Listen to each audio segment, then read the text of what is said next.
और यही कुरान शरीफ बोलने वाला मुसलमानों वाला अल्लाह कह रहा है कि उस कबीर नामक अल्लाह की, उस अल्लाह अकबर की खबर किसी बाखबर से पूछ देखो। तो इसका मतलब है कुरान शरीफ का ज्ञान देने वाला अल्लाह भी उससे बेखबर है, उसका खबर नहीं है उसको।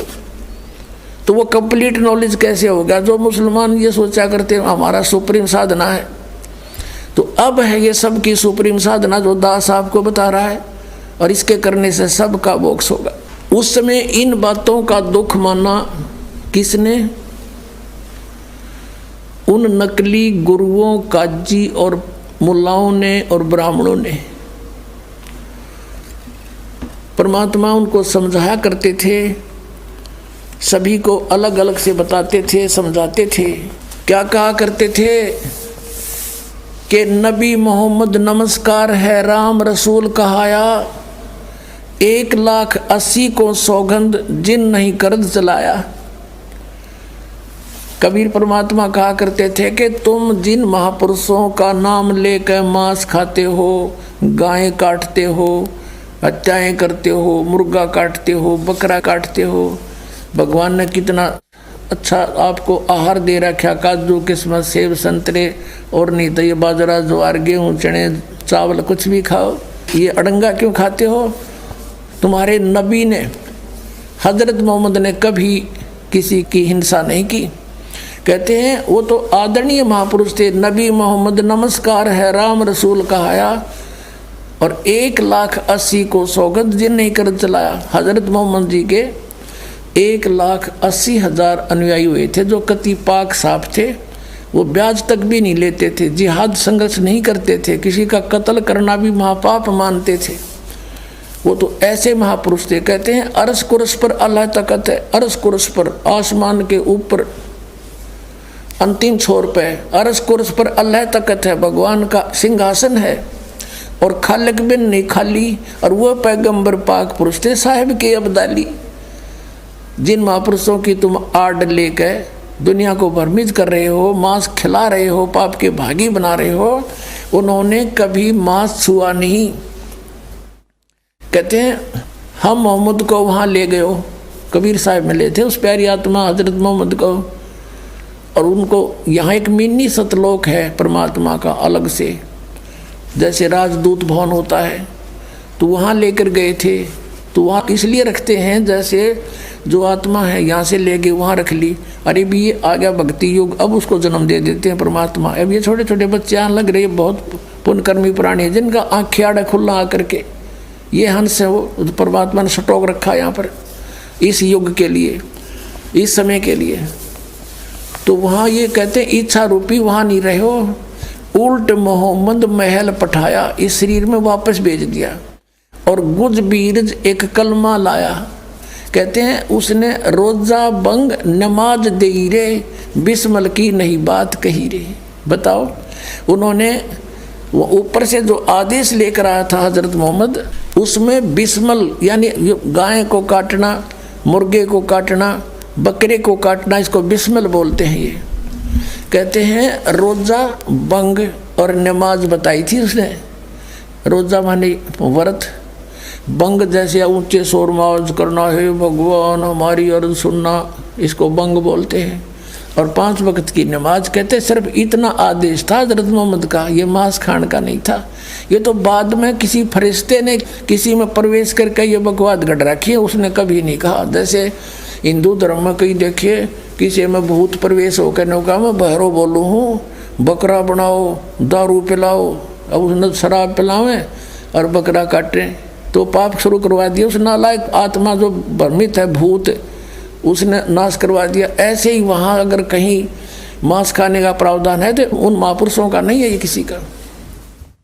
तो कहते हैं रोजा बंग नमाज दई रे, बिस्मल की नहीं बात कही रे, अरस कुरस पर अल्लाह तकत है, खालिक बिन नहीं खाली, वह पैगंबर पाक पुरुष थे साहिब के अब्दाली। वो पवित्र आत्माएं परमात्मा की कृपा पात्र थे, वो परमात्मा के रसूल यानी पैगंबर बनकर आए थे। और उन्होंने ऐसा जुल्म करने को नहीं कहा जो तुम आज मन गढ़ंत कर रहे हो। ऐसे ही हिंदुओं को कहा करते थे कि तुम अपनी गीता से परिचित नहीं हो, गीता में तुम कहते हो श्री कृष्ण जी ने ऐसा बोला, श्री कृष्ण जी तो कहता मेरे तो जन्म और मृत्यु होते हैं, मैं तो नासवान हूँ। अगर तुम ये मानते हो श्री कृष्ण ने गीता बोली। और वो कहते हैं 18वें अध्याय के 62वें श्लोक में कि अर्जुन तू सर्वभाव से उस परमेश्वर की शरण में जा, उसकी कृपा से परम शांति को, सनातन परम धाम को प्राप्त होगा। तो परमात्मा ने कहा तुम मिसगाइड कर रहे हो, तुम्हारे वेदों और गीता में ये हरे कृष्ण राधे श्याम राधे ये मंत्र नहीं है, ये शास्त्र विधि त्याग का मनमाना आचरण है। तुम आप भी नरक में जाओगे, अनुयायियों को भी ले जाओगे। इस बात से दोनों चढ़ गए, क्योंकि उनकी रोजी रोटी का सवाल। हिंदुओं के ब्राह्मण गुरु, मुसलमानों के काजी और पंडित। अब परमात्मा कहा करते थे कि हम इनको सच्ची बतावें, साच कहूँ तो जग मारे और झूठ कही ना जाई हो, सच्चे को जग मानना नहीं, झूठा जगपति आई हो। एक समय परमात्मा ऐसे ही कहा करते थे। सिकंदर लोधी बनारस काशी में चला गया, वहाँ मुसलमानों के जो पीर थे, काजी थे, उन्होंने और ये दाव लग गया कि कबीर जो है हमारी बेइज्जती करता है। उन्हें शिकायत करी, हजारों की संख्या में इकट्ठे होकर गए। अन्य बोले भगवान हमारा तो जीना आराम कर दिया राजन, हम कहाँ जाएं, मुसलमान एक काफिर है, हिंदू है। अब परमात्मा कहा करते ना हम हिंदू ना मुसलमान, हम ना हिंदू हैं ना मुसलमान, हम इंसान समझो मुझे। वैसे तुम भगवान हो पर तुम जिस तरह सोच रहे हो मुझे इंसान समझो। अब हिंदुओं के गुरु तेनों का अर्थ मुसलमान है, और मुसलमानों का करते तो हिंदुओं वाले गीत गावा है, यू हिंदू है यू काफिर है। तो सब ने शिकायत कर दी सिकंदर लोधी को कि हे भगवान वो तो नू का है मांस मत खाओ, अपराधी प्राणी है वो, मांस भी ना खाता। और तरह गजब वही उस महापुरुष को तो कहे जो मांस नहीं खाओ तो बुरा, और आप ये सारा जुल्म करेंगे नेक। और भगवान नो कहे, मैं अपने आप को कहता मैं भगवान हूँ, अल्लाह हूँ, खुदा हूँ। उस सिकंदर लोधी ने कहा भी क्या चाहते हो फिर तुम कि भगवान एक गऊ बिस्मल करेंगे उसके सामने, यदि वो गऊ को जीवित कर देगा तो हम मान लेंगे कि वो अल्लाह का रसूल है, क्योंकि हमारे हजरत मोहम्मद जी ने भी गऊ को मार के जीवित कर दिया था। अब परमात्मा कबीर साहब कहा करते हैं कि हजरत मोहम्मद जी ने गाय को तुम्हारे की तरह कत्ल नहीं किया था, उन्होंने तो वचन से मारी थी गाय, शब्द से, और वचन से जीवित कर दी, मांस नहीं खाया, वह तो जीवित कर दी थी। तुम जीवित कर नहीं सकते और बिस्मल करने लग गए। तरह के भैया कहते हैं मारी गऊ शब्द के तीरम, ऐसे होते मोहब्बत पीरम, और शब्द फेर जवाई अनसा रखा और मांस नहीं बखा, ऐसे पीर मोहम्मद भाई। कहते वो तीसरे महापुरुष थे, वचन से गां मारी थी, वचन से जीवित कर दी, उन्हें मांस नहीं खाया, और तुम रीस करते हो उस महापुरुष की और करते हो विपरीत कार्य सारे। लेकिन वह बात से यहाँ साची कह देसी आँख में दोनों उंगली दे दी और लड़ पड़े, वो तो हो गए सर परमात्मा के। सिकंदर लोधी को शिकायत कर दी और कहा भगवान इस जालिम आदमी है, इनमें कहा मांस भी ना खाता वो, और मुसलमान कहे अपने आप को, उसकी तो ना मेरा उससे कि। तो आदरणीय गरीबदास साहिब जी ने परमात्मा के साथ बीती हुई घटनाओं को तुलसीदास जी की तरह कैसे सुनाया है। काशी जोरा दीन का ये काजी खिलस करनते, गरीबदास उस सहरे में झगड़े आन पड़नते। अब वहाँ मुसलमानों का जोर था। सिकंदर लोधी दिल्ली का बादशाह था मुसलमान, उसके अंतर्गत पूरा भारतवर्ष के छोटे नवाब नरेश आते थे। तो गरीबदास साहब कहते हैं काशी में जोर था मुसलमान धर्म का, और वहाँ झगड़े आन पड़ंत, काजी खिलस करंत, और गरीबदास उस सरे में झगड़े आन पड़ंत, झगड़े करने लगे परमात्मा के साथ। परमात्मा क्या कहा करते थे, सुन काजी राजी नहीं आप अलह खुदा, गरीबदास किस हुक्म से तन पकड़ पछाड़ी गाय। कौन से किसका आदेश है जिसने गौ मार दी, तूने किसका आदेश से मार दी? पवित्र बाइबल में परमात्मा ने 6 दिन में सृष्टि रची। सृष्टि रचना के अंदर उसके अंदर 26 जो श्लोक है, 26 आयत है, सेंटेंस है, उसमें लिखा है कि परमात्मा ने मनुष्यों से कहा है कि तुम्हारे खाने के लिए छोटे छोटे बीज वाले पौधे और फलदार वृक्ष है, नथिंग एल्स है, मांस खाने का आदेश नहीं है। और वो परमात्मा 6 दिन में सृष्टि रच कर वो तो चले गए सतलोक में अपने स्थान पर। उसके बाद अगर बाइबल में किसी ने मांस खाने का प्रावधान किया भी है तो वो उस अल्लाह का आदेश नहीं, किसी अन्य फरिश्ते का है। तो परमात्मा के आदेश को तोड़ना और किसी अन्य अधिकारी के कहने से पाप के भागी हो। तो यहाँ कहते हैं तुमने किसके आदेश से गाय मार दी? हजरत मोहम्मद जी ने तो कभी गाय नहीं मारी। कहते हैं हजरत मोहम्मद ने कहते हैं कि रोज़ा बंग नमाज दे रे बिस्मल की नई बात कही रे। बताओ कहाँ लिखा? उन्होंने आकर बताया था कि गौ काटना बताया है भगवान ने, पर किसके आदेश से तुम ये बकरे और गाय मार रहे हो? क्या बताते हैं? गौ हमारी मात है, गौ हमारी यानी सबकी मात है, पीवत जिसका दूध है। गरीबदास का जी कुटिल तन कत्ल किया औजूद है। ए निकम्मे, यह गाय सबको दूध देती है, आप ना मुसलमान को मना करती ना हिंदू को। इसका दूध पियो, घी खाओ, दही पियो, कितना अमृत भोजन है, आहार है इसका। और तुम मांस खाकर एक बारी ख़त्म कर देते हो नाला को, या कोई अच्छी बात तुम्हारी? ये कहा करते थे। गौ अपनी अम्मा है तापर छुरी नबा, गरीबदास गिर दूध को ये सब ही आत्म खावे। गौ अपनी अम्मा है, इस पर छुरी ना बहा और इसके घी दूध न सभी खाते हैं। इस तरह का परमात्मा कहा करते हैं। फिर क्या बताते हैं? ऐसा खाना खाइए माता कह नहीं पीड़े, गरीबदास दरगाह से तेरे गल में पड़े जंजीरे। कहा करते तुम पाप कर रहे हो, फिर तुम्हारे वहाँ तुम्हारी पिटाई होगी, गलती ना करो। परमात्मा तो उनको पाप से बचावे थे और वो काली मान गए। फिर काजी पटक कुराने को उठ गए सिर पीट। इन बातों न सुन के और वो चले गए काजी वहाँ से उठ के। गरीबदास जो ले कही ये बाणी अकल अदीठ, कदी यो के बात कही से न दानक ने जुलाए ने। जुल्हे दीन बिगाड़िया ये काजी आए फेरे। कहते हैं ना हमारा धर्म बिगाड़ दिया, ये तो उल्टी सुल्टी बात कहे है। जुल्हा दानक, जुल्हाए दीन बिगाड़िया ये काजी आए फेरे, गरीबदास मुल्ला मुर्ग अपनी अपनी बेरे। मुर्गे से मुल्ला भये, मुल्ला से फिर मुर्ग, गरीबदास दो जगदा सो तुम पावे नहीं स्वर्गे। काजी कलमा पढ़त है ये बाँचे फिर कुरान, गरीबदास इस जुल्म से थर डूबे दो जिहान। अब उनके हित में कहा करते थे परमात्मा के बच्चे हैं सारे, अपना बच्चा गलती करता उसको मात पिता का फर्ज बने समझाने का, कहने का, मानना चाहे ना माने। तो क्या बताया करते कि आज तुम जिस मुर्गे को, बकरे को, गाय को मार रहे हो, अगले जन्म में मुर्गा तो बनेगा काजी और तू बनेगा मुर्गा। तेरी गर्दन यूँ काटेगा, या तो टेट फॉर टेट है भाई, बदलेगा अदला देना पड़ेगा।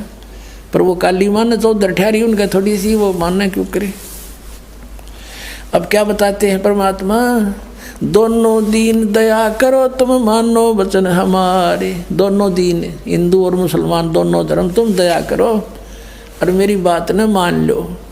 दोनों दीन दया करो तुम मानो वचन हमारे, गरीबदास सुर गऊ में एक बोलन हारे। ऐसा जीव गऊ में है, ऐसा सुर में है, सुअर में। हिंदू तो सुअर खावे और मुसलमान खावे गाय, कहते हैं जीव एक सा ही है। सूर गऊ में एक है, गाय खाओ ना सूरे। दोनों दीन दया करो मानो वचन हमारे, गरीबदास गौ सूर में एक बोलन हारे, सूर गऊ में एक है गाय खाओ ना सूरी, गरीबदास सूर गऊ का एक नूर। फिर क्या बताते हैं, मुल्ला से पंडित भय ये पंडित से भय मुल्ले, गरीबदास तज बैर भाव तुम कर लो सुल्लम सुल्ले। कितनी प्यारी बात कही है कि देखो आज कोई ब्राह्मण है, पंडित है, और वो मुसलमानों को बुरा बता रहा है, आपस में लड़ा रहा है, और मुसलमान मुल्ला कहता है कि ये हिंदू बुरे हैं, वो हिंदुओं से विरोध कर रहा है। कहते हैं आज क्योंकि हमारे पहले पिछले इतिहास देख लो, कोई अलग मजहब धर्म नहीं थे, कलयुग में हम भिन्न भिन्न हो गए, काल ने बना दिए आपस में लड़ाई रखने के लिए। तो परमात्मा कहते हैं कि जैसे आज कोई मुल्ला है, अगले जन्म में वो पंडित के घर भी जन्म ले सकता है, हमारे संस्कार सब रिले मिले हैं। और जो आज पंडित है वो अगले जन्म में मुसलमान के घर जन्म लेकर वो मुल्ला भी बन सकता है। तो क्या बताते हैं कि तुम इस बैर भाव न छोड़ के अपना राजीनामा कर लो, प्यार से रहो। क्या कहते हैं, मुल्ला से पंडित भय पंडित से भय मुल्ले, गरीबदास यानी गरीबदास का समझो कबीर साहब कह रहे हैं, गरीबदास जी को कबीर साहब ने ज्ञान दिया है। गरीबदास तज बैर भाव तुम कर लो सुल्लम सुल्ले, यानी अपनी सुलह कर लो, प्यार से रहा करो, बैर भाव छोड़ दो। तुम समझ नहीं रहे काल के जाल को, ये तुम्हें आपस में लड़ा रहा है और फायदा उठा रहा तुम्हारा। हिंदू झटके मारे ही ये मुस्लिम करें हलाले, गरीबदास दो दीन का वह होगा हाल बेहाल। अब मुसलमान भाई क्या कहते हैं, हम तो जो बिस्मल करते हैं ना बकरे या गाय को, कहते हैं हलाल करते हैं, कलमा बोलते रहते हैं उसे, और धीरे धीरे प्यार से गर्दन काटते हैं। हम हिंदुओं की तरह बेरहमी से नहीं काटते। और हिंदुओं के ब्राह्मण ये भी बलि चढ़वाया करें, ये न्यों के एकदम काट दे झटके थे, दर्द ना होगा, इसमें पाप ना लगता। घर का राज बना रहे, घर का कानून। अब तुम्हारी गर्दन कटवा लो कोई सा भी, जैसे को ऐसे काट देंगे, आओ कटवाओ। अब फिर क्या कहते हैं कि हमने यो कलमा बोल दिया इस आत्मा के ऊपर और यह गर्दन काट दी, प्यार से धीरे धीरे हलाल किया इसको और आत्मा को भिष्ट भेज दिया। और फिर यूँ कहेगा मुल्ला चढ़ के मस्जिद में रुक के मारेगा, हे अल्लाह, हे भगवान, इस बकरे की रूह को स्वर्ग में स्थान देना, जहाँ उसके बाप का नौकर है भगवान, इसके कंते स्वर्ग में दे देगा। अब कहने का भाव ये है कि परमात्मा न्यू क्या करते, जय या रूह आत्मा तेने भिष्ट पठाई यानी स्वर्ग में भेज दी, तो कर तदबीर कबीला भाई। अगर तेरा यो फाइनल सही सच्चा इतिहास है और स्वर्ग को सबसे उत्तम स्थान मानते हो, तो एक बार करके देखा अपने कुणबे न करो तुम। बकरा नंबर कौन आने दे, जैसी विधि से स्वर्ग जाना हो सबसे पहले अपने कुणबे न चढ़ावे और भेजे विमान में। अब यहाँ कोई किसी बस में चढ़ना हो ना, फटाफट पक्का पता कि बैठते वहाँ जाएंगे, पहले अपने बड़का न फटाफट ले सीट ले सट दे हैं।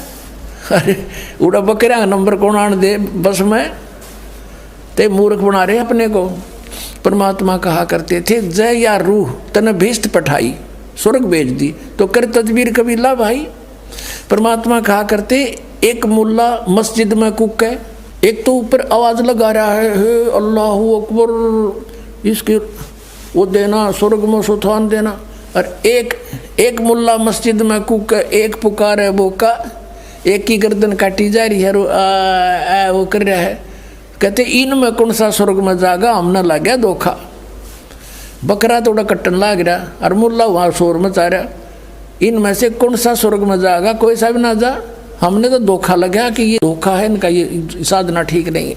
अब फिर क्या बताते थे परमात्मा, हिंदू झटके मारे ही ये मुस्लिम करें हलाले, गरीबदास दो दीन का थारा होगा हाल बेहाल। हिंदू और मुसलमानों को कहा थारा दोनों आगे बिरान मिट्टी होगी जो इस तरह पाप कर रहे हो। बकरी कुकड़ी खा गए ये गऊ गधेरा सूर, गरीबदास उस भिष्ट में तुमसे अल्लाह दूरी। तुमने निकट नाण दे से अपराधियों को भगवान, तुमने सोचो स्वर्ग में जाओगे। घोड़े ऊंट अटक नहीं ये तीतर क्या खरगोश। गरीबदास ऐसे कुकर्मी से अल्लाह है 100 कोस। कहते इस तरीके से भगवान नहीं मिल सकता, 100 कोस है तुम्हारे से। और फिर क्या बताते हैं, रब की रूह मारते और खाते मोरे मोरे। गरीबदास उस नरक में नाखूनी को ठोड़े। सुन मुल्ला उपदेश तू कुफर करे दिन राते। और गरीबदास हक बोलता और मारे जीव अनाथे। कहते हम तो हक कर रहे हैं, हम न्याय कर रहे हैं, हलाल करके मारते हैं, कलमा बोलते हैं। कहते ऐसे जुल्म कर रहा है और कह मैं हक कर रहा हूँ, सही कर रहा हूँ। सुन का जी कलिया किया। अब क्या बताते हैं कि कैसा खाना खाओ। बासमती चावल पके और गरत खांड टुक डारे। गरीबदास करो भक्ति भाई ये कूड़े काम नवारे। दिखाण का बता तरीका कि बासमती चावल पकाओ और थोड़ी सी बूरा और घी डाल के खाओ, दे किस आनंद आओगा। गंद खान लग रही माँ से। कोई कुत्ता मरा पड़ा हो एक्सीडेंट में, देखा उसका मांस बिखरा पड़ा, वो भी जो गलानी आवाज भी ने, और तुम इसने खाओ। और ये खाना है बासमती चावल पके गरत यानी घी खांड टुक डार। और गरीबदास फिर करो भक्ति ये बूढ़े काम नवार। कूड़े काम छोड़ दो, बुरे काम छोड़ दो। कबीर साहब कहते हैं गरीबदास जी तो वैसे तुलसीदास जी की तरह उनकी कही हुई को दोबारा बोल रहे हैं। फिर आगे क्या बताते हैं, फुलके धोआ दाल कर अलवा रोटी खा। और बढ़िया भोजन खाना चाहता है, एक दाल रोटी और अलवा पूरी खा ले। तेरा घना जी करे है भाई अच्छे आहार खाने को। दो फुलके धोआ दाल कर, धोई हुई दाल जैसे मूंग की कहा ना, धोई हुई दाल है। और फुलके बढ़िया फुलके बना। फुलके धोआ दाल कर तू हलवा रोटी खाए। गरीबदास का जी सुन भाई मांस मिट्टी ना खाए, मांस मिट्टी ना पका। अब इस बात तो दुखी होकर के सिकंदर लोधी वहाँ पहुँच गया। वहाँ फिर सारे इकट्ठे होकर मुसलमान और हिंदू और सब पहुँच गए। विशेषकर मुसलमानों को आगे कर दिया हिंदुओं वाले गुरुओं ने कि हाँ जाओ, आज तो मौका है तुम्हारा, और कर दो शिकायत, तुम्हारा राजा है, मुसलमान है, तुम्हारी सारी सुनेगा। अब उन्होंने जा कर के क्या कहा, शाह सिकंदर कह गए वो काजी पटक कुराने। गरीबदास जुल्हदी पर इब हो है खेचा ताड़े। अब गरीबदास जी कहते हैं अगर उस परमात्मा पर जुलाहे पर इब खेचा ताड़ होने लगी। क्या कहते हैं, तोरा सरा उठा दिया ये काजी बोले यूं। गरीबदास पगड़ी पटक ये अलख अल्लाह मैं हूँ। वहाँ जाके मौजूद नंबरदार से वो कई सैकड़ों की संख्या में और 5-6 हजारों की संख्या में उनके समर्थक पहुंच गए। और जाकर राजा के सामने अपनी पगड़ी पटक कर फेंक दी। हमारी तो इज्जत तार ली एक जुलाए ने। और वो नो कहे मांस मिट्टी भी मत खाओ, वो तो कसाई है, पापी है, अपराधी है। बताओ, मांस नहीं खाता अपराधी है, मांस खाओ ये अच्छे आदमी है। अरे निरंजन धन तेरा दरबार जहाँ तनिक नहीं आए बेचारे। अब फिर क्या कहते हैं, सिकंदर लोधी को कहते हैं, वो नो कहे मैं अल्लाह हूँ, मैं खुदा हूँ, अल्लाह अकबर मैं ही हूँ। तो उनसे सिकंदर ने पूछा भी अब क्या करें कि एक ये इससे कोई गऊ मंगा के वो कटवा के और उसे जीवित करवा के देख लो। हमारे हजरत मोहम्मद ने तो गाय जीवित कर दी थी। तो वह ऐसा ही किया गया जैसा उन्होंने कहा। एक गाय मंगा ली, गर्भवती गाभण गाय थी, और ला के वहाँ कत्ल कर दी जैसे वो करते हैं, लाल करके काट दी। 4 टुकड़े हो गए माँ बेटिया के। गऊ के पेट में गर्भ था, अलग अलग पड़ गया। तब कहा कि उठ कबीर, अब क्यों तू चुप बैठा है? हमारे हजरत मोहम्मद ने गाय जीवित कर दी थी, तू गाय जीवित करके दिखा दे, नहीं तेरी गर्दन काट दूंगा। सिकंदर लोधी ले रहा तलवार हाथ में नंगी। फिर परमात्मा खड़े हुए, कहने लगे अब क्यों बैठा है, उठ खड़ा हो करके दिखा। कहते परमात्मा खड़े हुए उसी समय का हम ही अलख अला हैं कुतुब गोस और पीर, गरीबदास खालक धनी मेरा नाम कबीर। खड़े हो गए न बोले परमात्मा हम ही अलख अला हैं और कुतुब गोस और पीर, गरीबदास खालक धनी हमारा नाम कबीर। अब फिर कहने लगे तू कबीर भगवान है तो कर इस गाय को जीवित। परमात्मा ने एक थपकी मारी, एक हाथ मारा गाय का, एक मारा बच्चे का, थपकी आशीर्वाद, गाय भी जुड़ गई बच्चा भी जुड़ गया, दोनों जीवित होकर खड़े हो गए और बाल्टी भर दी दूध की परमात्मा ने। बोलो सतगुरुदेव।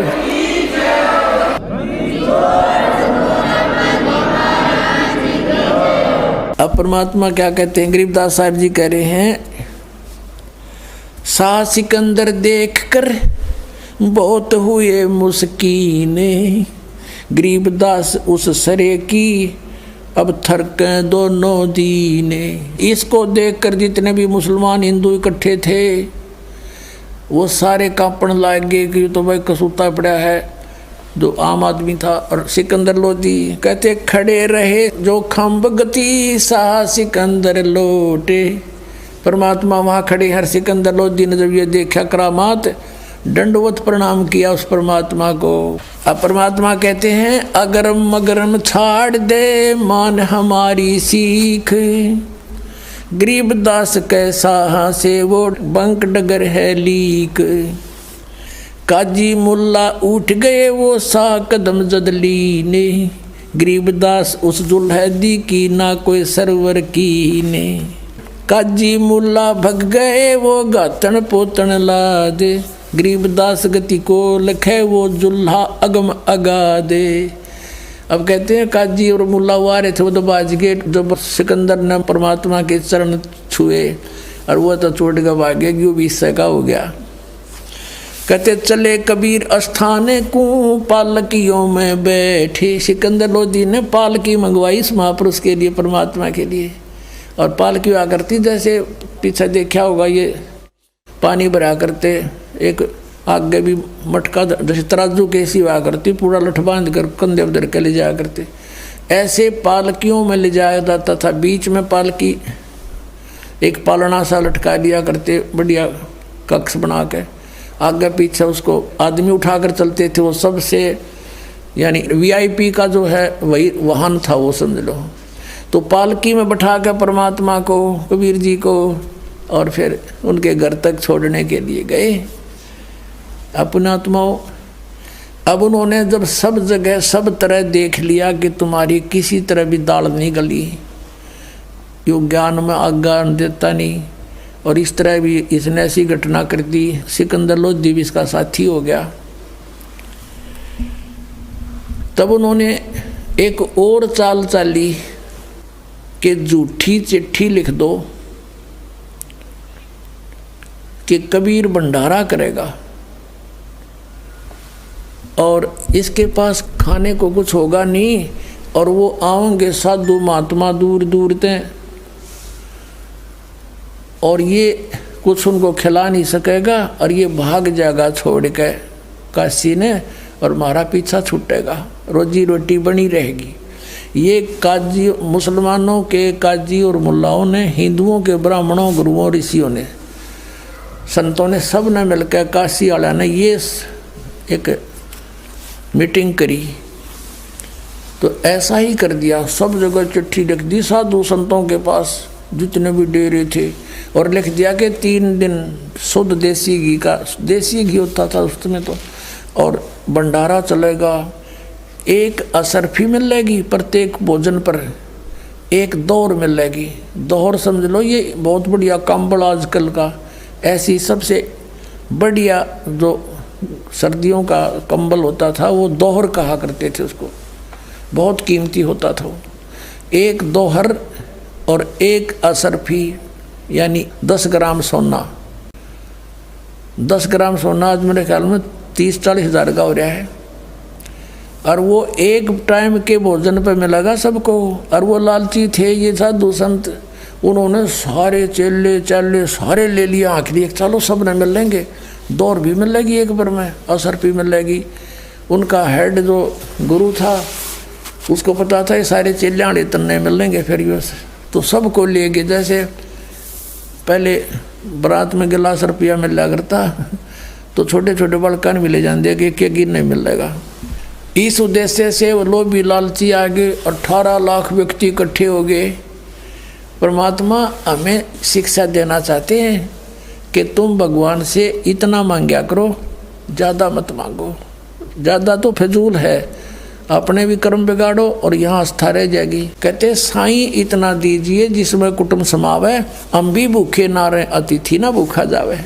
अब परमात्मा कैसी लीला करते थे, एक झोंपड़ी में रहा करते, अनंत कोट ब्रह्मांड के संचालक, सबके दाता। हमारे लिए हम एक ट्रेलर करके गए, उदाहरण पेश करके गए, और जो भी कपड़ा बुनने से मेहनताना आता था उसमें से भी भोजन जोगा रख के बाकी बांट दिया करते।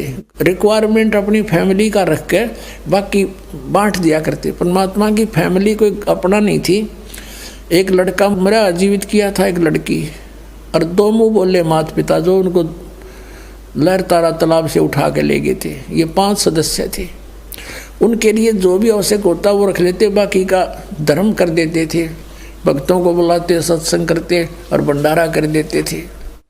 तो इस प्रकार किया करते थे, संचय नहीं करते थे। विश्वास हमें बताते हैं कि तुम अगर ऐसे विश्वास रखोगे मेरे पे और गणा जोड़न में समय अपना बर्बाद ना करो, ये समय बार बार नहीं मिलता, तो फिर जब तुम्हें कोई आपत्ति आवे बीगी, किसी निकम्मे के द्वारा भी कोई समस्या दी जाएगी, तो मैं आगे खड़ा पाऊंगा और ऐसे मदद करूंगा। कैसे? जैसे परमात्मा ने करके दिखाई। 18 लाख वो साधु संत आगे, सारे चेले चाला न लेके। आदरणीय रविदास जी, परम पूज्य कबीर परमेश्वर जी, ये ज़्यादातर इकट्ठे रहा करते थे। और रविदास जी ने देखा, बाहर फ्रेश होने गए सैर सपट्टे को, सुबह सुबह देखा, जहाँ देखो वहीं बाबा जी, जहाँ देखो वहीं महात्मा जी। उनसे पूछा कैसे आए हो महापुरुषों? तो वह कहने लगे, अरे काशी वालों, तुम कौन सी दुनिया में रहते हो? तुम्हें मालूम नहीं हम इतनी दूर से आ गए हैं। अरे यहाँ एक कबीर है, जुल्हा कबीर, और वो भंडारा कर रहा है। भाई भंडारा में आए हम। रविदास जी तो समझ गए क्या फिर बला घेर दी किसी इन नकम्या ने परमात्मा पे। रविदास जी ने पूछा तुम्हें कोई पत्थर चिट्ठी गया है? कहाँ देखो, सब ने चिट्ठी दिखा दी। रविदास जी कित के फरेसों थे उल्टे आगे, वापस आके गए कबीर साहब की झोपड़ी में और कहा महाराज आज तो अपनी काशी छूटेगी, ये शहर छोड़ना पड़ेगा अपने को। ऐसे ऐसे 18 लाख व्यक्ति आ रहे हैं लाखों की संख्या में, और सबके बाद चिट्ठी है झूठी कि 3 दिन भंडारा करेगा, असरफी देगा, दोहर देगा, उन्होंने सारी बता दी थी। कबीर साहब बोले भगत आजा बैठ जा, जिसके हम आश्रय बैठे हैं या आपत्ति वही टाल सकता है, बैठ जा आजा। और दरवाज़ा बंद कर ले भाई, दरवाज़ा खोल लें कोई नहीं आपा, और शाम हो जाएगी मैं निकल जाऊंगा यहाँ से अपने लेकर सारे परिवार को, ये तो रविदास मुझे जीने नहीं देंगे। रविदास भी बैठ के वह बहुत बुंडी बढ़िया थे, आज परमात्मा जाएंगे तो हम भी चल जाएंगे, ले हम क्या करेंगे यहाँ पर। ये सोच के बहुत दुखी से हो गए रविदास जी। उधर से परमात्मा अपने बैठे हैं ध्यान में, और दूसरा रूप बनाकर पहुँचे अपने निज स्थान में, सतलोक में, सचखंड में। और वहाँ से टेलीफोन कर दिया मैं आ रहा हूँ, तैयार करो। 9 लाख बैल वहीं तैयार किए, उन्हीं हंस आत्माओं को बैल बनाया और उन्हीं के ऊपर बना बनाया वहाँ का भोजन, पूड़ी, कचौरी, हलवा, खीर, दही, बड़े, जलेबी, लड्डू, खुरमे हैं, और पूरी सब्जी कई कई प्रकार की, दही के माठ भर भर कर चल पड़े। 1 सेकंड में नीचे पृथ्वी पर सारे के सारे 9 लाख बैल, उनके ऊपर गधे का बोरा होता जैसे, ऐसे बोरों में भर रखा माल कति बढ़िया। और साथ में वहीं से भक्त आए गणे, वहाँ सेवा करने वाले सतलोक से। 18 लाख आदमियों को जमाना कोई हंसी खेल है। और भोजन, और फिर उन्हें पानी, ऊपर से एक जल की धारा जैसे ट्यूबवेल पड़ा करे, न्यो चालन लाग गया आकाश ते, और फिर बचे हुआ उसमें जावा थी गंगा में। वही गंगा जैसा जल आ रहा था सतलोक में। ये गंगा सतलोक से आई है। सबको पानी वहां से भर भर कर ले जा रहे थे।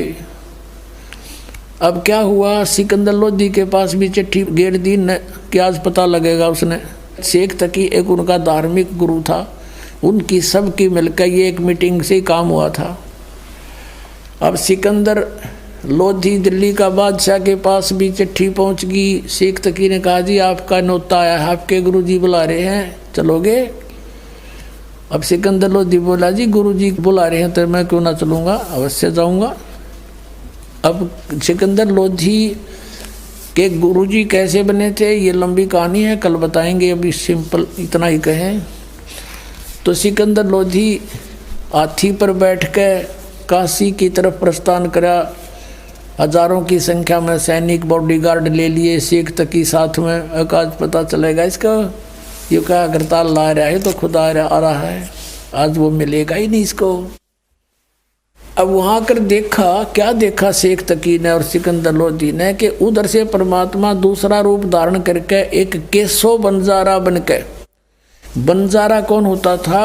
एक बिजनेसमैन को बंजारे कहा करते थे। वो बंजारे किस टाइप के होते थे कि बैलों के ऊपर खांड बाजरा ज्वार लाद के ट्रांसपोर्ट करा करते थे, एक मंडी से दूसरी मंडी में। आजकल तो ट्रक हो गए, फिर बैलगाड़ियाँ होगी थी।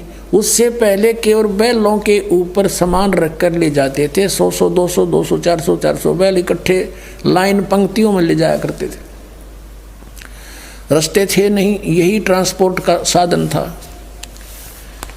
तो ऐसे केसो नाम दूसरे रूप से मालिक आएंगे और टेंट लगा दिए ना, सफ़ेद सफ़ेद सब जगह। और कहते हैं वो जितने भी आए थे ना हंस वहाँ से और बैल, उनके ज़मीन पर पैर नहीं टके थे, 6 इंच ऊपर चल रहे थे। अब वो मालिक जाने उनकी लीला, या तो पैर टेकते हैं पाप लाग गई सी भूडी पृथ्वी, जगह जगह जीव मरते हैं कदम रखते ही। ऐसे ही वो हंस जो वहाँ से भक्त आए थे उनके भी न्यू के न्यू। और तंबू लगा दिए, उन तंबुओं के अंदर पाल की पाल घेर दिनों, जैसे 18 लाख आदमियों के लिए कोई एक प्रांत में तावा को नहीं। नो टेंट, पूरी पाल की पाल भर दी, ढेर के ढेर लगा दिए और ऊपर का कपड़ा अलग से टेंट लगा दिया, एक सुराग छोड़ दिया थोड़ा सा। वही बंजारे जो वहाँ से आए थे भगतन ने, वही बैठे हुए और भर भर के दे रहे हैं, ले जाओ भाई, और बांट रहे हैं सबको, जय जयकार हो रही है। सभी भोजन खा रहे हैं और कह रहे हैं भाई ऐसा भोजन ऐसा भंडारा कदे देखा ना सुना, इतना स्वादिष्ट कभी नहीं खाया, क्योंकि वो सतलोक का था। सिकंदर लोधी जब वहाँ पर आया, साथ में उसका शेख तकी पीर जो ईर्षा करता था कबीर भगवान से, उन्होंने वहाँ आकर देखा, पूछा कि भाई कबीर साहब को कहाँ हैं? तो वहाँ के लोगों ने बताया कि कबीर साहब का तो पता नहीं, ये एक टेंट में बैठा है, एक व्यापारी बिजनेसमैन सा दिखा है, सेठ, और ये कर रहा सारा भोजन भंडारी का व्यवस्था। सिकंदर लोधी उसके पास गया, उसे पूछा आप कौन हो, आपका क्या नाता है भगवान कबीर जी से?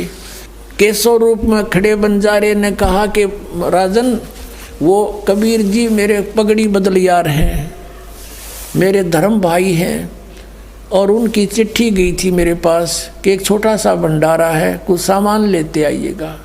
ये दास हाजिर बैठा है। अब वो शेख तकी नौकर तरह गजब हो, यो तो इसने छोटा भंडारा बताओ है। अब उसका तो कलेजा फट गया, पेट पकड़ के बैठ गया, उसकी तो माँ सी मर गया तो कोई ना बनी बात आज भी। अब सिकंदर लोधी ने कहा कि कहाँ है भगवान, क्यों वो नहीं आए यहाँ पर? तो केसो ने कहा उसका दास जो बैठा है, मौजून की जब आओगे आ जाएंगे, यहाँ सारा काम ठीक हो रहा है। सिकंदर लोधी बोला भाई चलो दर्शन करके आओगे, पाछा भोजन पाओगे। अब हाथी पर बैठकर पहुंच गए वहां जहाँ झोंपड़ी थी मालिक की, साथ में सैनिक भी। सिकंदर लोधी हाथी से नीचे उतरा, दरवाजा खटखटाया। रविदास जी कहने लगे भगवान ये तो आ गए, यहाँ पर भी आ लिए, खुड़का हो गया। तो कबीर साहब बोले बोल मत, दरवाज़ा नहीं खोल लेंगे, चले जाएंगे गाल धूप पड़ करके। सिकंदर लोधी ने कहा, दरवाजा खोलो परवरदिगार, दरवाजा खोलो, आपका दास सिकंदर लोधी आया है। परमात्मा ने पूछा, भाई कौन? आपका बच्चा आया है, आपका दास सिकंदर आया है। कहा, राजन हम दरवाज़ा नहीं खोलेंगे, हम तो आज के मेहमान हूँ, मैं तो यहाँ पर, इन्होंने हमारे साथ बहुत जुल्म कर लिया है भगवान राजन, ये मुझे जीने नहीं दे रहे हैं, मैं आज रात्रि में निकल जाऊँगा काशी को छोड़कर, और भगवान मैं दरवाज़ा नहीं खोलूँ, मेरी तो इज्जत का नाश कर दिया इन्होंने, इन झूठी चिट्ठी डाल रखी है। मेरे पास तो सुबह शाम का आहार भी मुश्किल से होता है, 18 लाख व्यक्ति सामने बैठे, मैं कैसे भोजन कराऊं भगवान, अब ये मुझे नहीं जीने देंगे, मैं भाग जाऊंगा रात्रि में। तब सिकंदर लोधी कहता है, भगवान आप मुझे नहीं बहका सकते, आप किसी और को बहका सकते हो, इस दास को नहीं बहका सकते। आपने कैसा रंग लगा रखा है, सब भोजन खा रहे हैं, आपकी जय जयकार हो रही है और सभी आपके दर्शन के ललायित हैं। हे भगवान एक बार इस दास को दर्शन दो। तब परमात्मा ने कहा, रविदास खोल दे, दरवाज़ा खोल दे। रविदास जी ने जो ही दरवाज़ा खोला, दंडवत प्रणाम किया सिकंदर लोधी ने और कहा, भगवान आपके दर्शन करना चाहते हैं, सभी जनता कृतार्थ हो जाएगी, भगवान एक बार दास के साथ चलो। अब सिकंदर लोधी ने कहा परमात्मा आपने ठाठ कर रखे, सबके जय जयकार हो रही है, जो मांगे वही आहार उनको उपलब्ध करवा रखा है, भगवान आप मुझे मूर्ख नहीं बना सकते, मुझे नहीं बहका सकते, मैंने पहचान रखा आपको, एक बार चलो मालिक दर्शन दे दो। परमात्मा खड़े हुए और मुकुट पैर गए, एकदम मुकुट आ गया अपने आप मालिक के सिर पे। सतलोक थे जो सतलोक में पैर के बैठते हैं दाता, तेजों में चमकीला मुकुट ऊपर सिर पे आके रखा गया और बाहर कदम निकला, झोपड़ी से बाहर निकले, आसमान से फूल बरसने लगे कबीर साहब के ऊपर।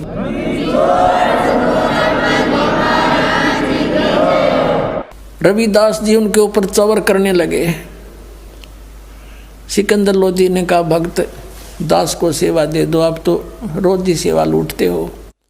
सिकंदर लोधी परमात्मा पर चौर करने लगे और हाथी की अंबारी होती थी, एक कक्ष, एक रूम बनाया करते थे राजा के लिए, हल्की सी लकड़ी का, बहुत सुंदर। उसके 4 दरवाजे होते थे, चारों दरवाजे खोल दिए, यानी बिल्कुल खोखे के डंडे डंडे से रह गए।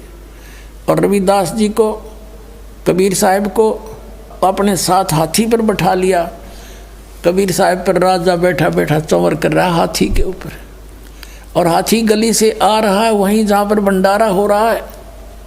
अब जो ही परमात्मा वहाँ आए, सारे मेले में सारे में घुमा दिया मेला। 18 लाख आदमी तो पूरे 2 किलोमीटर में गए, 3 किलोमीटर में गए, बैठे थे, 4 में गए, खाना खा रहे थे, सारे घुमा ले। सारे जज जयकार और ने पूछ रहे कौन सा कबीर के, वो बैठे हाथी पे। काशी वाले कहते हैं कि वो देखो, काशी वाले कहते हैं कि ये देखो जो राजा चंवर कर रहा है सिकंदर लोधी, ये है वो कबीर। सारे मेले में गए घूम के, और दूसरे रूप में जो केशव बैठा था, मालिक का दूसरा रूप, उसने संदेशा भेजा कि परमात्मा को एक बार यहाँ लिवा लाओ, यहाँ आ जाए, कुछ देर मेरे पास बैठे। उसने जा कर के संदेशा दिया कि आपको आपका मित्र केशव याद कर रहा है, आपकी टेंट में इंतजारी है। उसमें सिकंदर लोधी भी साथ था। परमात्मा हाथी से नीचे उतरे, सिकंदर लोधी भी पौड़ी लगाकर और पहुंच गए वहाँ पर जहाँ पर केशव बैठा था। जो ही परमात्मा वहाँ पहुँचे, कबीर जी अपने आप एक तख्त बिछ गया, उसके ऊपर इतने सुंदर सुंदर सुंदर सफ़ेद सफ़ेद कपड़े मलमल जैसे ऐसे सुंदर बिछ गए, गद्दा बिछ गया। आइए अब हम उन श्रद्धालुओं के अनुभव जानते हैं जो जगत गुरु तत्वदर्शी संत रामपाल जी महाराज जी से दीक्षा प्राप्त कर चुके हैं तथा उनके द्वारा बताए गए भक्ति मार्ग पर चल रहे हैं। नमस्कार सर। नमस्कार सर। सर क्या नाम है आपका? मेरा नाम गजानंद राजपूत है और मैं रहने वाला हूँ ललितपुर के पास, हमारा गांव है किसलवास। सर संत रामपाल जी महाराज से नाम दीक्षा आपने कब ली? मैंने सर 2013 में ली है, 14 अगस्त। सर, संत रामपाल जी महाराज से नाम दीक्षा लेने से पहले आप क्या भक्ति साधनाएं करते थे? हाँ जी सर, करते थे। ब्रह्मा जी की, विष्णु जी की, खासकर शंकर जी की मैं ज़्यादा भक्ति करता था। और उज्जैन में महाकालेश्वर है, वहाँ जाते थे हम। दारू भंग सब कुछ पी पुआ के उनके रात भर हम जगते थे और उनकी भक्ति करते थे। सावन सोमवार में 16 सोमवार पूरे उपवास करना है, दाढ़ी माड़ी सब रखा लेना, मतलब एक बाबा जोगी श्री को बन जाना कि भगवान की भक्ति करो, उससे भगवान प्रसन्न होते हैं। सर, फिर आप संत रामपाल जी महाराज की शरण में कैसे आए? सर, संत रामपाल जी महाराज की शरण में हम ऐसे आए कि गांव में जो ललितपुर में किसलवास में हमारे मम्मी पापा रहते हैं, संत रामपाल जी महाराज से मतलब 2013 से जुड़े हुए थे हमारे मम्मी पापा। तो वहाँ मेरे जो कान में मतलब बीमारी थी, जब 5-6 साल का था, जब से मेरा कान बहता था, दिन भर में 50 से 60 बार था, मतलब साफ करता रहता था। वैसे मतलब बार बार आती रहती थी मवाद, मतलब तो मैं परेशान हो गया था। तो मैं छोटे मोटे इलाज करा करूँ के परेशान हो गया, तो मतलब कोई इससे इलाज नहीं मिला। तो फिर हम हमारे पास में सामी रोड इंदौर में अरबिंदो हॉस्पिटल है, वहाँ बहुत बड़ी मतलब अस्पताल है। तो वहाँ मैंने चेक करवाया है, तो उन्होंने भी फिर ये बताया कि आपकी कान की हड्डी सड़ रही है और आपका ऑपरेशन करना जरूरी है। हो सकता है आप पागल भी हो सकते हो और कान मतलब कैंसर का रूप ले लिया, कैंसर होगी। तो मैं बहुत दुखी हुआ। मैंने कहा यार ये तो बहुत बड़ी बात हो गई है, मतलब छोटे से रोग बड़ा रोग हो गया, कैंसर हो गई। कैंसर तो फिर खत्म नहीं होती, उससे बहुत डरने लगा कि ये तो मतलब कुछ भी हो सकता है, अभी मैं क्या मेरी उम्र है। तो फिर मैंने मम्मी को फ़ोन लगाया, मम्मी ऐसी ऐसी बात है। मैं अस्पताल में चेक करवाने गया था, तो उन्हें डॉक्टर ने बोला कि आपको मतलब बहुत पुरानी बीमारी है, कैंसर हो सकती है और आपकी हड्डी सड़ सकती है, आप पागल भी माइंड डिस्टर्ब हो सकते हो, कुछ भी हो सकता है इसका, तो आपको इलाज कराना जरूरी है। तो मैंने मम्मी को ऐसा बोला कि मम्मी ने बोली ठीक है ऑपरेशन तो हम करा लेंगे, कोई बात नहीं, मगर एक बात बोलूँ बेटा, हम अभी संत रामपाल जी महाराज के यहाँ गए थे, हरियाणा है, जिला हिसार हरियाणा में। वहाँ गुरुजी नामदान देते हैं और आशीर्वाद देते हैं, उससे ही ठीक हो जाता है सब, मतलब सारी बीमारी, कोई सी बीमारी हो आपको। तो मैंने ठीक है मम्मी जी मैं चलूँगा। तो फिर मैंने कोई ध्यान नहीं दिया। इसके बाद फिर मैंने अस्पताल गया, तो फिर उन्होंने बोला ठीक है हम आपको ऑपरेशन कर देते हैं, 40-50 हज़ार रुपये लेंगे, इसका आप मतलब इंतजाम कर लीजिए। तो मैंने ठीक है जी कर लेंगे उसका। तो आप उनने फिर मेरे को तारीख दे दी कि आप 14 जनवरी को जो भी है मतलब उस तारीख को आ जाइए। तो मैंने ठीक है 14 जनवरी को मैं गया, तो उन्होंने बोला कि अभी तो खैर मशीन ख़राब है और आप अगली दूसरे महीने आ जाइए इसी तारीख को। तो मैंने ठीक है जी, दूसरे महीने भी गया, तो उन्होंने फिर यही बोला। तो मैंने बोला हर बार जाते हैं काम धंधा छोड़ के, और मतलब ये इनका यही नाटक है इतनी बड़ी अस्पताल में। फिर मैं तीसरी बार गया, तीसरी बार उन्होंने यही बोला, तो मेरा दिमाग ख़राब हो गया। तो मैं सारे डॉक्यूमेंट जो मेरे पास थे उन्होंने एक्सरे वगैरह करे थे और सोनोग्राफी फाड़ फूड़ के वहीं फेंक दिया, मैंने उसको फटा दिया। मैंने कि मैं उसे अभी एक ऑपरेशन करवाने नहीं है। और मेरे को याद आया कि मम्मी बोल रही थी कि आप संत रामपाल जी महाराज जो हरियाणा में हैं वो आशीर्वाद से ही सही कर देते हैं, वहाँ आप चले जाइए। और साधना चैनल पर संत रामपाल जी महाराज के सत्संग भी आते हैं गुरु जी, देखना। तो मैंने ठीक है वहाँ से आया, तो फिर मैं उसी रात में फिर शाम को मैंने सत्संग देखना प्रारंभ चालू कर दिया। मैं नशेड़ी बहुत था, दारू पीता था, दारू के पिला गिलास पी के मैं से देखता रहता था, रखते रखे चलो। तो ये गुरुजी संत रामपाल जी महाराज एक एक अक्षर दिखा रहे थे कि ये बेटा इस चीज़ में ऐसा लिखा है, अपने कुरान में ऐसा लिखा है, पुराण में श्रीमद् भागवत में ये लिखा है, आप ऐसी भक्ति करो तो मतलब सही है।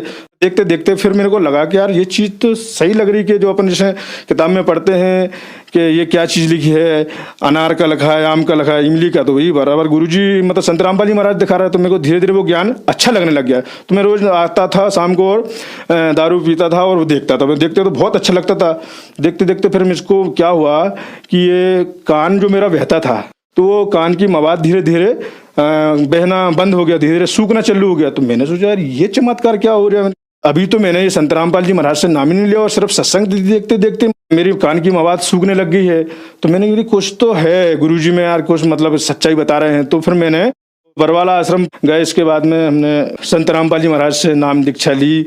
सर, हमने सुना है कि जो भी श्रद्धालु संत रामपाल जी महाराज से जुड़ते हैं उनको बहुत सारे लाभ प्राप्त होते हैं, चाहे वो आध्यात्मिक हो, शारीरिक हो, भौतिक हो या मानसिक हो। तो क्या संत रामपाल जी महाराज से नाम दीक्षा लेने के बाद आपको भी कुछ लाभ प्राप्त हुए? जी सर, लाभ हुए हैं, हमको बहुत सारे लाभ हुए सर।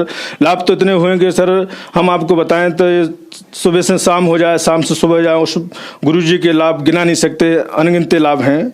गुरुजी से जो हमने नाम लिया, इसके बाद में मैं घर आया। घर आने के बाद में मैं जो कान में मेरी जो मवाद बगरता था, गिरता था, तो वो आने के बाद में मतलब मेरा पूरा बंद हो गया। बंद होने के बाद में मैं कान में रुई लगा कर नहाता था तो कान में पानी भर जाता, तो मैंने वो रुई भी हटा कर फेंक दी। तो संत रामपाल जी महाराज से नाम दीक्षा लेने के बाद में उस दिन से आज तक इस दास को ना तो अभी तक कान में से मवाद आई, ना कान में पानी भरा, और इससे सुनता नहीं तो मैं आज सुनने लग गया उसी कान, जिस काम से जो थोड़ा कम सुनता मगर इससे और ज़्यादा सुनने लग गया हूँ। तो ये लाभ हुए हैं। और मेरे बच्चे का एक्सीडेंट हो गया था, आज वो 10-12 साल का है। मतलब मैं तो ड्यूटी पे था तो मेरे भाने ने फ़ोन लगाया कि मामा आप कहाँ हो, और आपने मेरे निखिल की एक्सीडेंट हो गया, मतलब तो गाड़ी से गिर गया है, उसका पैर टूट गया। तो मैंने सोचा ऐसे मैंने कि पैर टूट गया, तो मुझे कुछ एक पल ऐसा लगा मैंने कि नहीं ठीक है, मैंने अपन गुरुजी से जुड़े हैं संत रामपाल जी महाराज से, ऐसे ज़्यादा कुछ नहीं हो सकता, जो भी करेगा गुरुजी संत रामपाल जी महाराज सब कुछ ठीक करेगा। मैंने फटाफट फ़ोन लगाया आश्रम, मतलब जो हाजिर मतलब अर्जी नंबर रहता है, तो वहाँ से फ़ोन आता है कि आप बेटा मतलब आप अस्पताल में लेके जाओ, बाकी गुरुजी सब ठीक कर देंगे। तो हम अस्पताल में लेके गए हैं तो उन्होंने बोला कि इसकी पैर की हड्डी टूट गई, बिल्कुल लटक गया, ऐसे लटक चुका था, कुछ भी मतलब सिर्फ खाल लगी हुई थी, दोनों हड्डी टूट गई थी। एक्सरा भी रखा है, उसको लेके नहीं आ पाया है 10। इसके बाद में फिर 40-50 हज़ार रुपये का उन्होंने बोला कि आपका ये मतलब इतना पेमेंट होगा और ठीक तो हो जाएगा, ये नहीं होगा जो भी हम करेंगे इलाज। तो वहाँ गुरुजी से अरदास लगाने के बाद में 40-50 हज़ार की जगह सिर्फ 18-19 हज़ार में पैर वो सही होगा। आज वो आपको आप जज नहीं कर सकते कि पैर टूटा था कि ऐसे ही था, बिल्कुल 1% भी मतलब उसमें खरोच नहीं है, सारी चीज़ें उसके अंदर 2 रात डली हुई। पहले तो दौड़ धूप में मतलब तकलीफ आती थी नहीं, तो आज भी इतना दमकता है, दौड़ता, हम मना करते कि बेटा तेरे पैर में लगी है, कल पापा मुझे तो ऐसा कोई एहसास नहीं होता, और इससे ज़्यादा उदम मस्ती करता है। संत रामपाल जी के नाम दक्षिणा लेने के पहले मतलब गुस्सा बहुत करता था ये दास, मतलब कोई मतलब तो कोई किसी को मार देता था या कोई मतलब कुछ कारण से सेठ भगा देता था या मैं भग जाता था, मतलब ये सहन नहीं होती थी सारी बात। मतलब तो मतलब 2-1 महीने बाद मेरा काम छूट ही जाता था। तो इसके बाद में बहुत परेशान रहता था। तो फिर मैं जैसे मैंने नाम लिया गुरुजी से, नाम लेने के बाद में मैंने मालिक संत रामपाल जी महाराज से बोला कि गुरुजी नीचे झुक करके, गुरुजी मेरी नौकरी धंधा नहीं लगता वो छूट जाता, अभी मैं बहुत परेशान हूँ, लग ही नहीं रहा बहुत दिन से। तो गुरुजी ने बोला बेटा भक्ति करो, कबीर साहब जी मतलब परमात्मा दया करेंगे आपके ऊपर। तो मैंने ठीक है जी। इसके बाद घर आता हूँ, घर आने के बाद में फिर वही नौकरी की तलाश में भटकने लग गया। 4-5 दिन बाद मैं भटक के घर आता था, रोज़ पेट्रोल गाड़ी का पेट्रोल जलता था, मोबाइल बैलेंस भी चला जाता, तो मैं रोज़ परेशान हो गया। तो मैंने क्या नौकरी लगी नहीं रही है, और मालिक ने गुरुजी ने बोला था कि बेटा सब सही करेंगे। तो मगर मैं कि चलो ठीक है, कुछ ना कभी तो लगेगा मतलब नौकरी, या परमात्मा दया करेंगे। तो इसके बाद फिर दूसरे मैं मतलब आया नौकरी तलाश के 4 बजे, जैसे मैं घर लौटता था रोज़ शाम को, उसी तुरंत में घर लौटा। घर लौटने के तब मतलब हमारे इंदौर में सायाजी होटल है, वहाँ पर एक फ़ोन आता मेरे पास में, मैं वहाँ से फलाना बोल रहा हूँ, ये नौकरी है, वहाँ पर आप जाओ कर लेना। ठीक है जी। मैं तो फटाफट गाड़ी स्टार्ट करी, मैं गया वहाँ पर। जाने के बाद में इसके बाद में सुबह मैं ड्यूटी जाता हूँ, जो उन्होंने नाम पता दिया तो उस पते पर पहुँच जाता हूँ। तो मुझे गाड़ी की चाबी दी थी उन्होंने, गाड़ी साफ सूफ करी मैंने, नौकरी पर लग गया मैं बड़ा खुश रहा दिन भर के। उनकी जो मैंने गुरुजी ने दया करी, मैं खुश गाड़ी मतलब दिन भर चलाई, सब चीज़ करा। इसके बाद छुट्टी करने के बाद फिर मैं आया, मैंने चलो उनकी जिस व्यक्ति ने बंदे ने मुझे नंबर दिया है, नौकरी दिलाई, उसको कुछ धन्यवाद तो कर दूं। सर जी मैं बताना चाहता हूं कि ये सारा मोबाइल नीचे से ऊपर तक चेक कर लिया है। चेक करने वाले वो कि नंबर कहाँ के, तो ना तो सर वो नंबर मिला अभी तक आज तक मुझे, और ना उस बंदा मिला वो भैया जिसने मुझे नंबर दिया था। कि आखिर अपन जैसे किसी को नौकरी पे रखवाते तो पूछ लेते हैं कि भाई तुम कुछ कोई परेशानी तो नहीं है, आप कुछ गड़बड़ी तो नहीं कर रहे हैं कि मेरे वजह से लगो आप मेरे नाम खराब करोगे।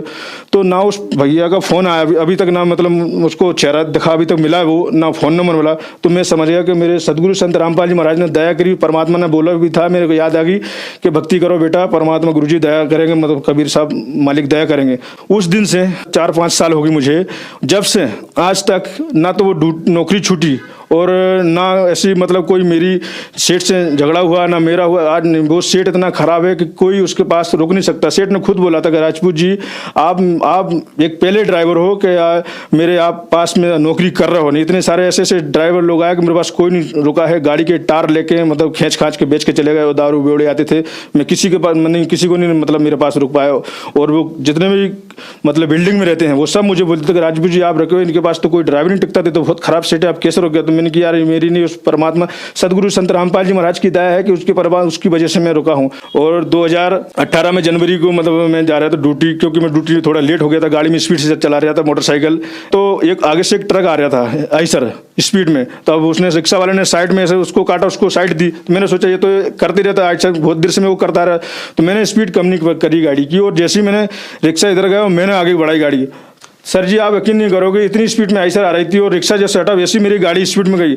दो मतलब सेकंड मेरी आंखें झपकी और वो गाड़ी ऐसी मतलब जैसे किसी ने उठा के गाड़ी इधर कर दी हो, ऐसी हटा दी हो। आइसर वाला खुश मतलब एकदम ऊपर आया, मतलब गाड़ी आइसर उधर हट गई, वो मैं इधर हट गया। मैं कप गया, मेरे को 2 मिनट गाड़ी रोक के पसीना आ गया। मेरे बहुत घबराया। मैंने कि आज गुरुजी संत रामपाल जी महाराज के शरण में नहीं हो तो ये दास चला जाता, आज मर जाता। और सर एक लाभ और बताना चाहता हूँ, इस दास के पास एक टूटा झोपड़ा था, मतलब टीन चढ़े हुए थे खैर, और मतलब नीचे इतने बड़े बड़े बिल थे, वहाँ चूहे रहते थे, मतलब मच्छर ऐसे, मतलब हम आने की वहाँ इच्छा नहीं थी। गली में कीचड़ काचड़ था और हमारे पास मतलब वहाँ रहने की इच्छा नहीं थी। एक मतलब वो टीन डला हुआ था। तो आज संत रामपाल जी की दया से वो टूटा झोपड़ा परमात्मा ने कम से कम 2 से 3 मंजिल मकान बनवा दिया। 2 मंजिल मकान इतना अच्छा कि मैं कभी सोच नहीं सकता था। टाइल्स हर चीज़ मतलब जो बंगले में मतलब फैसिलिटी रहती है वो उस दास के घर में कर दी है। मैं कभी सोच नहीं सकता था कि इतनी फैसिलिटी मिलेगी, इतना सुख मिलेगा और इतना मतलब लाभ मिलेगा।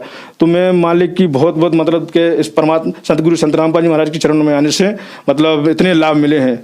और सर जी मैं बहुत नशा करता था, दारू बीड़ी सिगरेट गांजा अफीम सब कुछ करता था। हम राजपूत समाज से हैं सर, तो हमारे करनी परंपरा खानदानी हम रहते हैं कि दारू मटन नहीं खाया तो राजपूत किस काम के, मतलब आपके समाज में चलती है। खूब खाते तो हम खूब खाते थे। हमारे मतलब हमारे घर पे नहीं बनता था तो हमारे ससुर जी बना के टिफिन लगा के भेजते रहते थे कि जाओ दे दो, मतलब खाओ जमाई जी बढ़िया और ये भोजन अपना। हम खूब खाते थे मतलब। और ये मतलब कहना चाहता कि जैसे मेरी इतनी वो नहीं थी कि मैं इतनी की दारू बाटल 2-2 हज़ार रुपये की बाटल ले लेके पीता था मैं, मतलब इतना वो हो गया था। इसके बाद गुरुजी की जब संत रामपाल जी महाराज की शरण में आया जब मैं, तो ये सारे नशा सिर्फ गुरुजी के आशीर्वाद से छूट गए। और नाम की भक्ति करने से मतलब परमात्मा सच्चे नाम भगत मतलब सच्चे नाम देते हैं। उनकी इतनी शक्ति है उन नामों में कि आप जैसे भक्ति करोगे 2-4 महीने तो आपको उससे मतलब मालूम पड़ जाएगा कितनी शक्ति इस गुरु संत रामपाल जी महाराज के मंत्रों में। सर संत रामपाल जी महाराज से नाम दीक्षा लेने के बाद आपको बहुत सारे लाभ प्राप्त हुए, तो जो श्रद्धालु आज आपको देख रहे हैं आप उन्हें क्या संदेश देना चाहेंगे? संदेश तो ये दास देना मतलब दे नहीं सकते, इस दास की इस कुत्ते की औकात नहीं है। संत रामपाल जी महाराज हमारे गुरुजी संदेश देते हैं कि बेटा जैसे कि एक बोलते हैं कि मनुष्य जन्म बड़ा दुर्लभ है, मिले ना बारंबार, तरबत से पत्ता टूट गिरे बहर नहीं लगता डार।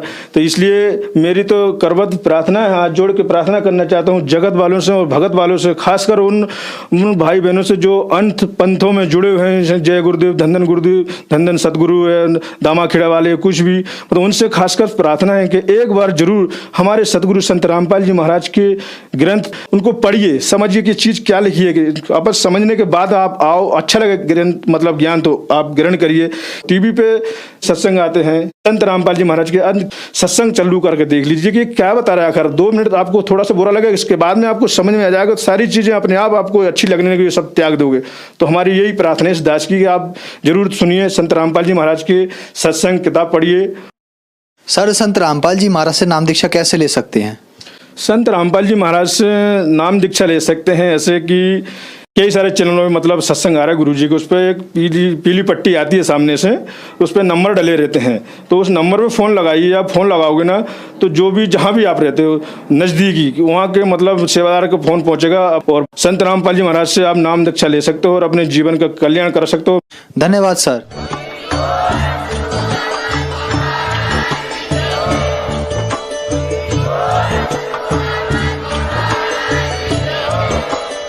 आप सुन रहे थे जगत गुरु तत्वदर्शी संत रामपाल जी महाराज जी के मंगल प्रवचन। अधिक जानकारी के लिए विजिट कीजिए हमारी वेबसाइट www.jagatgururampalji.org।